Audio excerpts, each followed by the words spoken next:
بسم اللہ الرحمن الرحیم۔ السلام علیکہ یا صاحب العصر والزمان، تاکہ وہ آرام سے رہ سکیں۔ آپ نے اس کے لیے ایک وقف تشکیل دے رکھا تھا جو ان زمینوں کی مجموعی درآمد کو فقراء میں تقسیم کرتے اور فقراء و پریشان حال شیعوں میں بانٹ دیا کرتے تھے۔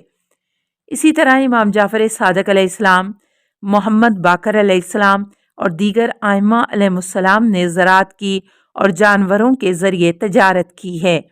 آپ ان کاموں کے لیے کچھ افراد کو معین کر دیا کرتے تھے کیونکہ انہیں اس بات کا خیال تھا کہ مذہب حق کے پیروکار کہیں غربت کی وجہ سے دوسری طرف مائل نہ ہو جائیں۔ اسی لیے ائمہ علیہ السلام اپنے اصحاب اور خاص دوستوں اور خود اپنی زمینوں اور غلوں سے ہونے والے درآمد کو اپنے غریب شیعوں پر خرچ کر دیا کرتے تھے اور اسی مال سے ان کا خیال رکھتے تھے اور ان کی حفاظت کرتے تھے۔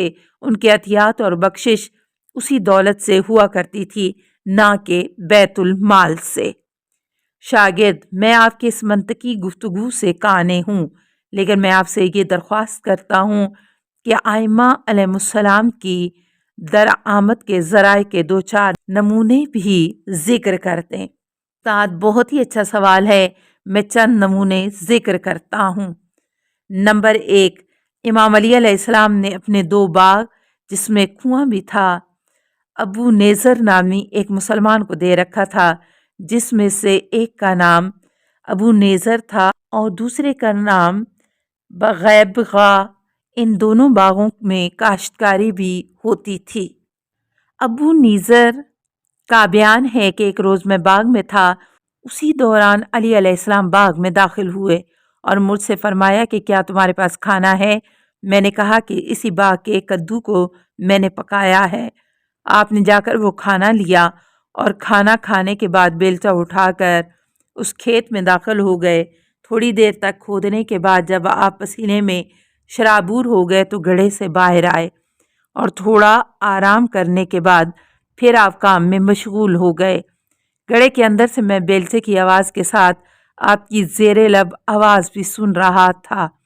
آپ نے گڑھے کو کھود کر اور اس کی گھاس پھوس صاف کر دیا، یہاں تک کہ اونٹ کی گردن کے اتنا اس میں پانی بڑھ گیا کہ اس کے بعد آپ اس گڑھے سے باہر آ گئے اور فرمایا خدا کی قسم میں نے اس چشمے کو وقف کر دیا۔ اس کے بعد آپ نے کاغذ قلم مانگا، میں نے لا کر دیا تو آپ نے وہی وقف نامہ تحریر کر دیا۔ روایت میں ہے کہ ایک دفعہ امام حسین علیہ السلام مقروض ہو گئے تو امیر شام نے آپ کے پاس 2 لاکھ درہم بھیجے اور اس چشمے کو خریدنے کی خواہش کا اظہار کیا تو امام حسین علیہ السلام نے اسے جواب دیا، میرے بابا نے اس کھیت اور چشمے کو وقف کر دیا ہے تاکہ قیامت میں جہنم کی آنچ سے محفوظ رہیں، میں اسے کسی قیمت پر بھی نہیں بیچ سکتا۔ نمبر 2، امام محمد باقر علیہ السلام اپنے کھیت میں پھاوڑا چلانے میں مشغول تھے کہ منقدر نام کا ایک زاہد نما شخص آپ کو دنیا کا لالچی سمجھ کر کہنے لگا، اگر تم اسی حالت میں مر جاؤ تو بڑی سخت حالت ہوگی۔ امام محمد باقر علیہ السلام نے فرمایا خدا کی قسم اگر اس حالت میں میری موت آ جائے جبکہ میں اطاعت خدا میں مشغول ہوں تو بڑی اچھی بات ہوگی، کیونکہ میں تمہاری دنیا کے کسی بھی شخص کا محتاج نہیں رہوں گا۔ عالم میں موت آنے سے ڈرتا ہوں۔ اسی طرح کی ایک روایت امام جعفر صادق علیہ السلام کے بارے میں نقل ہوئی ہے۔ نمبر 3، ابو حمزہ کہتے ہیں کہ میرے باپ نے کہا کہ میں ایک روز ایک کھیت میں گیا تو دیکھا کہ امام کاظم علیہ السلام پھاوڑا چلانے میں مشغول ہیں، ان کا بدن پسینے میں ڈوبا ہوا ہے۔ میں نے کہا آپ کے غلام اور دوسرے لوگ کہاں ہیں کہ آپ پھاوڑا چلا رہے ہیں؟ آپ نے فرمایا جو لوگ مجھ سے اور میرے باپ سے افضل تھے انہوں نے اپنا کام اپنے ہاتھوں سے کیا ہے۔ میں نے سوال کیا وہ کون لوگ تھے؟ آپ نے فرمایا رسول اللہ و امیر المومنین و آبائی کلہم کانوا قد عملوا بایدیہم وہو من عمل النبیین والمرسلین والاوصیاء والصالحین۔ رسول خدا صلی اللہ علیہ وآلہ وسلم اور حضرت علی علیہ السلام اور میرے آباء و اجداد سب کے سب اپنے ہاتھوں سے اپنا کام کیا کرتے تھے۔ یہ انبیاء و صالح اوصیاء کا کام ہے۔ شاگرد، میں آپ کے اس قانع کنندہ جواب کے لیے بہت شکر گزار ہوں۔ اس طرح کی اور باتیں ہوں تو آپ بیان فرمائیں تاکہ میں زیادہ سے زیادہ استفادہ کر سکوں۔ استاد، ضروری بات یہ ہے کہ آئمہ علیہ السلام کے زمانے میں شیعہ جو حقیقی اسلام پر عمل پیرا تھے ان کی حالت نہایت ابتر تھی اور روز بروز ان پر سختیاں بڑھتی رہتی تھیں، کیونکہ ان کے حقوق اور وظیفے بند کر دیے جاتے تھے، جس کی وجہ سے وہ نہایت فقیرانہ زندگی گزارنے پر مجبور ہو جاتے تھے۔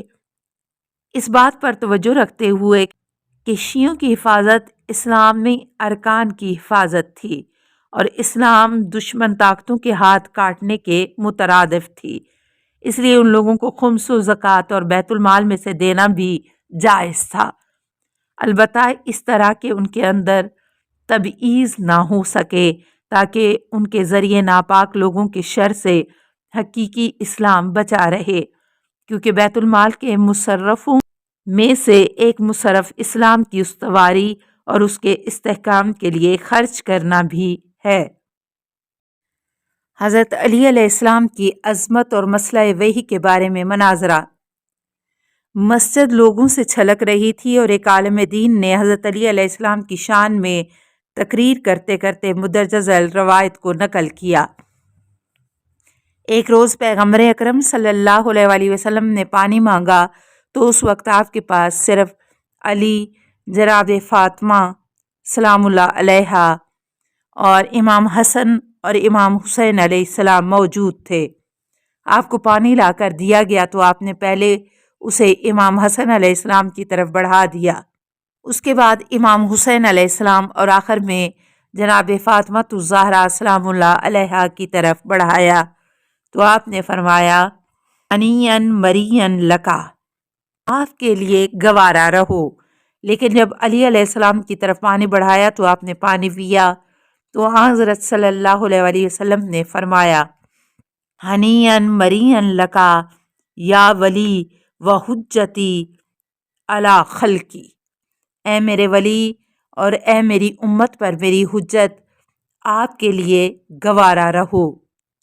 اور آپ سجدے میں چلے گئے۔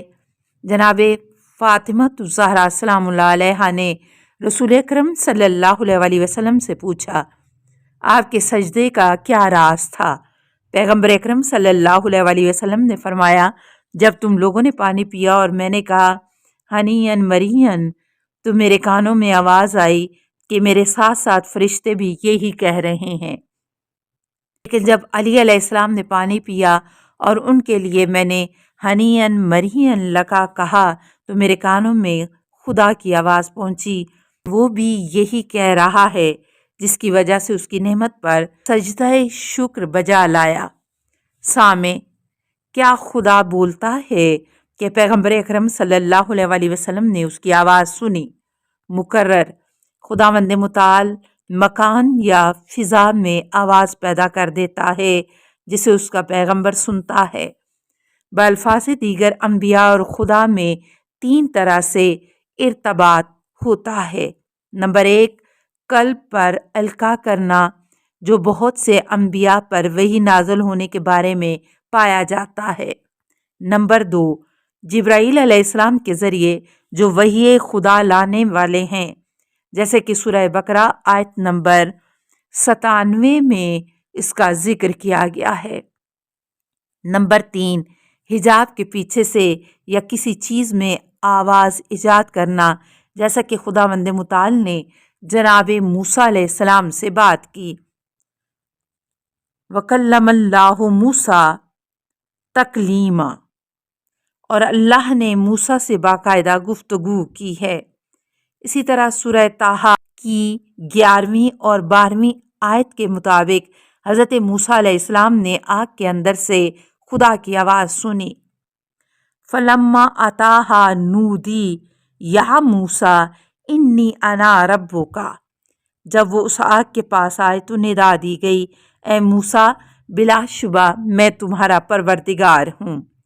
سورہ شورى کی 51 آیت میں ان 3 طریقوں کی وحی کی وضاحت کی گئی ہے۔ اسی طرح خداوند عالم فضا یا کسی ایک چیز میں آواز پیدا کرتا ہے جسے اس کے انبیاء سنتے ہیں۔ سامع معاف کرنا، میں خیال کر رہا تھا کہ وحی کی صرف ایک قسم ہے جو صرف جناب جبرائیل علیہ السلام کے ذریعے سے آتی ہے، لیکن آپ کے ذریعے سے معلومات میں اضافہ ہوا اور ساتھ ساتھ میں یہ بھی سمجھ گیا کہ خداوند متعال کے نزدیک علی علیہ السلام کی منزلت کیا ہے۔ السلام علیکہ یا صاحب العصر والزمان، الامان الامان الامان من فتن الزمان، السلام علیکہ یا خلیفۃ الرحمن، السلام علیکہ یا امام الانس والجان، السلام علیکہ یا مظہر الایمان، السلام علیکہ یا شریک القرآن، السلام علیکہ یا قاطع البرہان، السلام علیکہ یا امام زماننا ھذا اجل اللہ فرجک وسہل اللہ مخرجک وظہورک، السلام علیکہ ورحمۃ اللہ۔ اللہم صلی علی محمد و آل محمد۔